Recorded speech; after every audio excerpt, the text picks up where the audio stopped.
Assalamualaikum warahmatullahi wabarakatuh. Selamat datang di kanal YouTube Yulizal Yunus Center dengan saya Afrizal di sini, dan dengan tema hari ini adalah membahas tentang asal nama Minangkabau.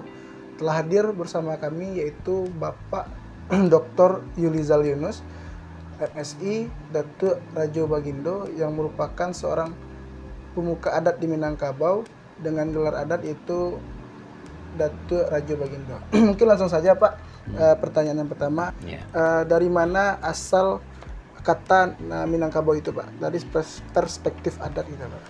Assalamualaikum warahmatullahi wabarakatuh. Jadi sebagai menjawab atau merespon banyak pertanyaan sebenarnya, banyak orang yang bertanya dari mana asal nama Minangkabau. Yang sangat populer itu adalah orang menyebut itu menang adu kerbau gitu kan. Iya. Dan yang lain-lain yang menyangkut daerah ada Minangkabu gitu ya. Iya. Yang menunjukkan daerah asal gitu ya. Tetapi itu sih boleh-boleh saja ya kan. Tetapi orang Minangkabau sendiri pun kalau diambil dari menang adu kerbau itu juga tidak enak mengemban nama itu. Kenapa tuh Pak? Karena dianggap curang amat orang Minangkabau itu. Masa kabau kecil itu dikasih tanduk gitu ya. Nah, itu persoalannya.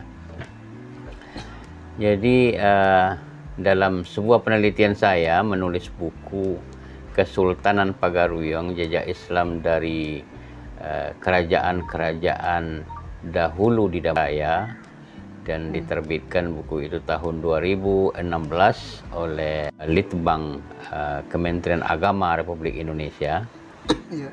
Saya memperlihatkan di sana bahwa nama Minangkabau itu bukan dari itu saja, banyak nama lain sebenarnya, tapi yang sangat menarik itu adalah sebuah nama yang menunjukkan ciri dan identitas Minangkabau. Nama itu adalah Mukminang Kanabawi.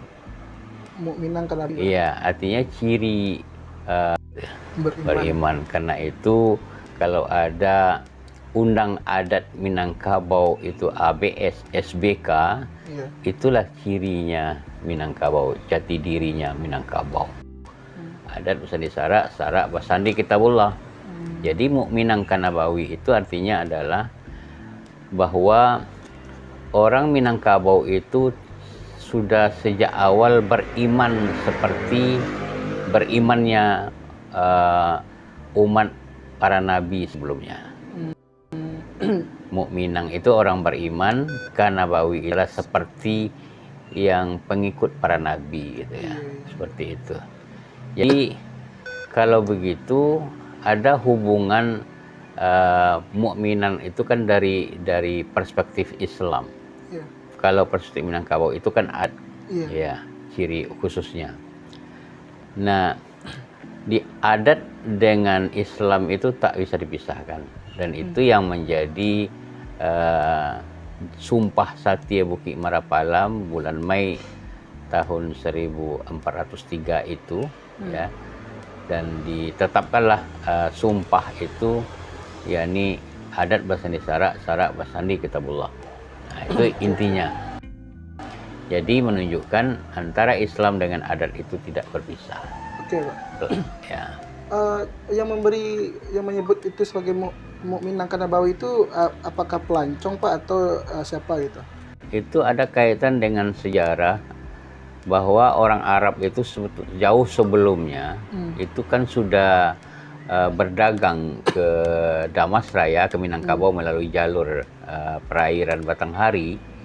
Ya, maka di hulu sungai itu sekitar Kabupaten Tanah Datar sekarang ada namanya Batu Patah.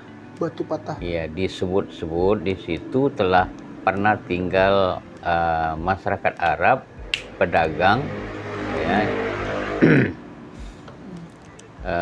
Mereka itu sudah memposisikan senang di situ tinggal gitu. Yeah. Jadi ketika mereka melihat-lihat sekitar Minangkabau itu, mereka berucap,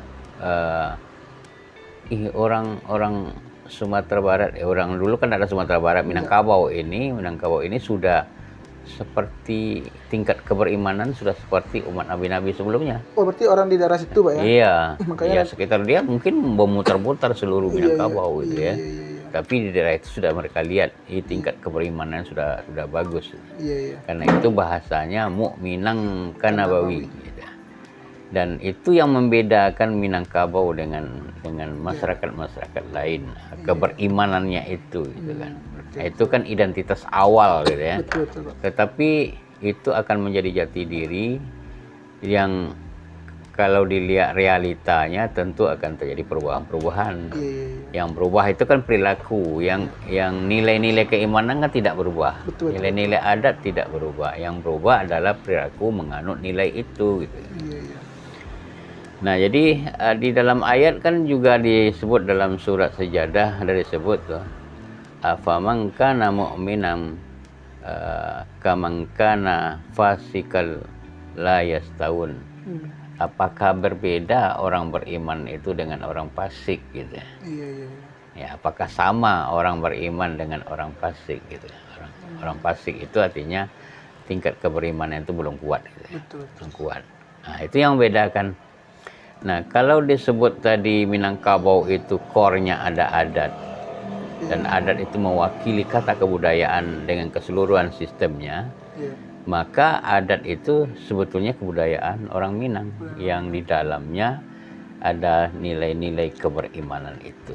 Nah, karena itu adat itu pakaian bagi orang Minangkabau, sedangkan Islam itu bagi orang Minangkabau itu yang ditumpang untuk menyelamatkan mereka dunia dan akhirat. Nah, di dalam Tambo kan ada itu.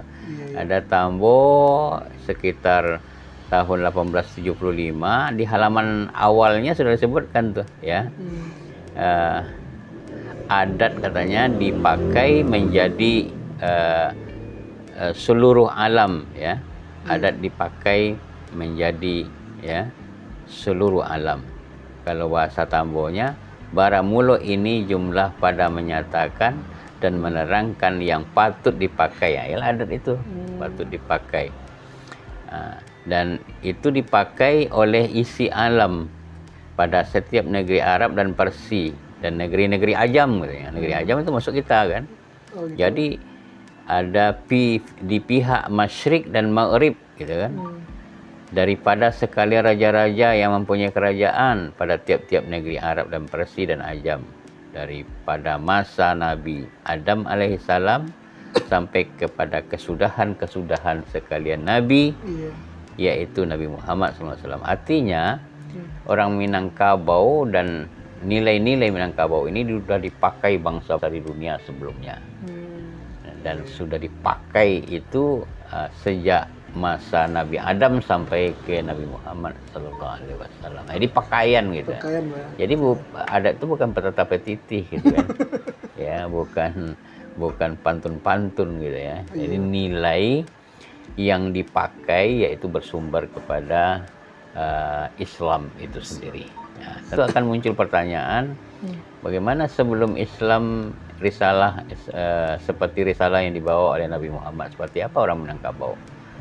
Itu yang disebut sebenarnya tingkat keberimanan, sudah beriman seperti umat nabi-nabi. Mungkin juga akidah atau imannya itu seperti keberimanan umat-umat Nabi Ibrahim alaihissalam dan sebagainya gitu kan sebelumnya. Lalu Pak, kalau andaikan tadi kan dari kata Mukminang Kanabawi, lantas kita lihat arsitektur Minangkabau itu kan identik dengan Kabau, Pak. Lantas gimana hubungannya antara arsitektur Minangkabau yang identik dengan Kabau itu, gimana prosesnya itu Pak? Kalau memang teori Mukminang Kanabawi tadi Pak.